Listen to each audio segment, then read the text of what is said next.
మీరు ఎప్పుడైనా ఆలోచించారా? ఎందుకు కొంతమందిని చూస్తే మనకు అతి ప్రేమ వస్తుంది, కొంతమందిని కారణం లేకుండా ద్వేషిస్తాం? కార్ల్ జంగ్ అంటాడు, ఈ ప్రేమ కానీ ద్వేషం కానీ ఇతరులకు పంచడం అవతలి వారు కారణం కాదు, మనలో దాగి ఉన్న మరో వ్యక్తి అని అంటాడు. ఎవరు మనలో ఉన్న ఆ మరో వ్యక్తి? వారే అనిమా మరియు ఎనిమస్ అని అంటాడు కార్ల్ జంగ్. అసలు విషయం ఏమిటి?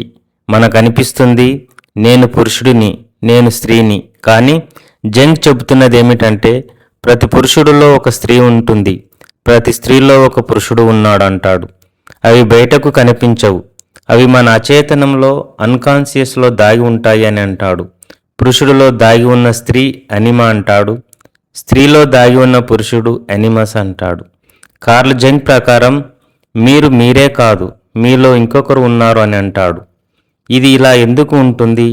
మన శరీరంలో కూడా పురుషుడిలో కొంత స్త్రీ జీన్స్ ఉంటాయి అని అంటాడు, స్త్రీలో కూడా కొంత పురుష జీన్స్ ఉంటాయి అని అంటాడు. అదేవిధంగా మనిషి మనసులో కూడా ఈ రెండు తత్వాలు ఉంటాయి అంటాడు కార్ల్ జంగ్. అంటే మనిషి పర్ఫెక్ట్ ఒకే లింగం కాదు, ఒక కలయిక అని అంటాడు కార్ల్ జంగ్. మీకు పర్ఫెక్ట్ గర్ల్ లేదా ఐడియల్ మ్యాన్ కనిపించాడా? అది నిజమైన వ్యక్తి కాదు, అది మీలోని ఎనిమా లేదా ఎనిమస్ ప్రతిరూపం అంటాడు కార్ల్ జంగ్. జంగ్ ఒక బలమైన నిజం చెబుతాడు, మనకు ఎవరో నచ్చటం అంటే వాళ్ళు కాదు కారణం, మనలోని ఇమేజ్ వారిపై పడటం. అంటే మీరు ప్రేమలో పడేది వాళ్ళతో కాదు, మీలో ఉన్న వ్యక్తితో అని అంటాడు కార్ల్ జంగ్. ఈ ఎనిమా మరి ఎనిమస్ మన ప్రవర్తనపై ప్రభావం.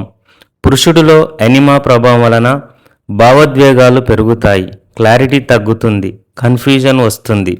స్త్రీలో ఎనిమస్ ప్రభావం వలన స్ట్రాంగ్ ఒపీనియన్స్ ఉంటాయి, రిజిడ్ థింకింగ్ ఉంటుంది, నేను చెప్పిందే నిజం లాంటి అటిట్యూడ్ ఉంటుంది అంటాడు కార్ల్ జంగ్. అంటే మనలో దాగి ఉన్న వ్యక్తి మన డిసిషన్స్ను తీసుకుంటున్నాడు అని అర్థం.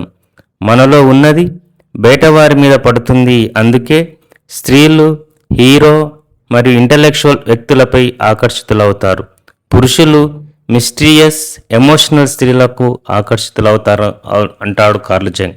కానీ అది వారి గొప్పతనం కాదు, అది మనలోని ప్రతిబింబం అంటాడు కార్ల్ జంగ్. మీరు చూస్తున్నది ఈ ప్రపంచం మీ మనసు అని అంటాడు.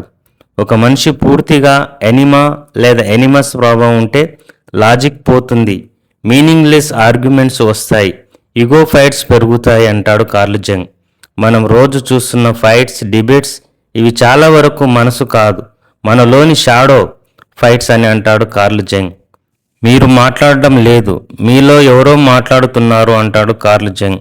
ఎనిమా మరియు ఎనిమస్ రెండు కూడా ఒక వంతెన లాంటివి అంటాడు. ఎక్కడికి ఈ వంతెన అంటే మన కాన్షియస్ మైండ్ నుంచి డీప్ అన్కాన్షియస్ ప్రపంచానికి, అంటే మనల్ని లోపలికి తీసుకెళ్లే ద్వారాలు ఇవి అని అంటాడు కార్ల్ జంగ్. ఈ మొత్తం విషయం మనకు ఒక పెద్ద నిజం చెబుతుంది.